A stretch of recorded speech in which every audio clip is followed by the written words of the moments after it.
Bem, ainda na parte de razão ar combustível, a gente precisa perceber que a gente precisa salientar algumas informações, né?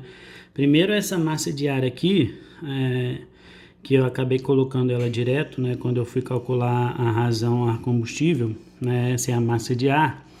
Mas quem ainda não teve oportunidade de estudar a parte de combustão provavelmente ficou com dúvida da onde surgiu essa massa de ar, né? Então, o nosso ar aqui, ó, lembrando que a gente está trabalhando com ar teórico, né? O que é o ar teórico mesmo? É aquela quantidade fornecida para que tenha combustão completa, né? Então, essa quantidade de ar teórico aqui, né, é a quantidade que eu preciso fornecer para que o metano, para que aconteça a combustão completa do metano, tá? Então, eu tenho essa quantidade aqui de ar, né? Então, como que eu vou trabalhar aqui nessa parte? Eu tenho aqui, ó, 2, o coeficiente de 2, né? Dizendo que eu tenho 2 mols aqui de oxigênio. Então, eu tenho aqui 2 vezes a massa do oxigênio é 16, 16 vezes 2, 32, né? Mais 2 vezes 3,76 vezes 28. Por que 28? Eu tenho 2 moléculas aqui de nitrogênio, a massa do nitrogênio é de 14, então 14 vezes 2 é 28, então entra aqui com 28, tá?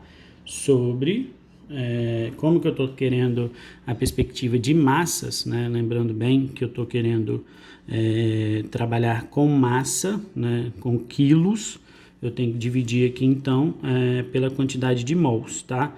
E aí a gente já trabalhou um pouquinho essa perspectiva de mols. Eu tenho aqui 2 do oxigênio mais 7,52 do nitrogênio. Então, se eu trabalhar com essa conta, aproximadamente, porque a massa do nitrogênio, a massa do oxigênio varia um pouco, eu vou chegar em torno aí de 28,97 quilos, né, de ar, tá?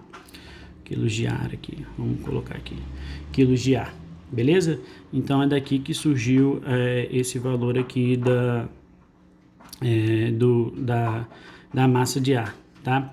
Outra questão importante é o seguinte: quando eu trabalho reação razão ar combustível, o que eu estou trabalhando? Vamos trabalhar em cima desse valor aqui, ó. Minha relação ar combustível, que eu calculei no exercício anterior, eu tenho o quê? Eu tenho 17,19 quilos de ar por quilo de combustível. Eu vou botar aqui de combustível. Beleza? Então, isso significa o quê? Que 1 kg de combustível, para cada quilo de combustível, eu tenho 17 kg de ar. Mais especificamente, né? Como eu estou trabalhando com ar teórico, e novamente, ar teórico é aquela quantidade de ar que eu preciso para ter a combustão completa do CH4, então eu posso concluir o seguinte: se eu tiver uma relação aqui, ó, uma relação, vamos supor que eu tenho uma combustão do metano, onde a relação ar combustível é maior do que 17,19, essa minha reação de combustão ela está com excesso de ar. Por que ela está com excesso de ar? Porque eu tenho mais ar do que o combustível do que eu preciso.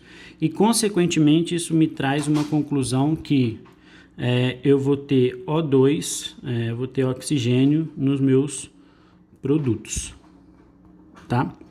A outra conclusão que eu posso tirar é a seguinte: se eu tenho uma relação ar-combustível menor do que 17,19, essa aqui, ó, essa minha mistura vai ser pobre, né? Por quê? Porque eu não vou conseguir queimar todo o meu metano. Beleza? Então, são 2 conclusões que era importante eu salientar para a gente passar para a próxima etapa.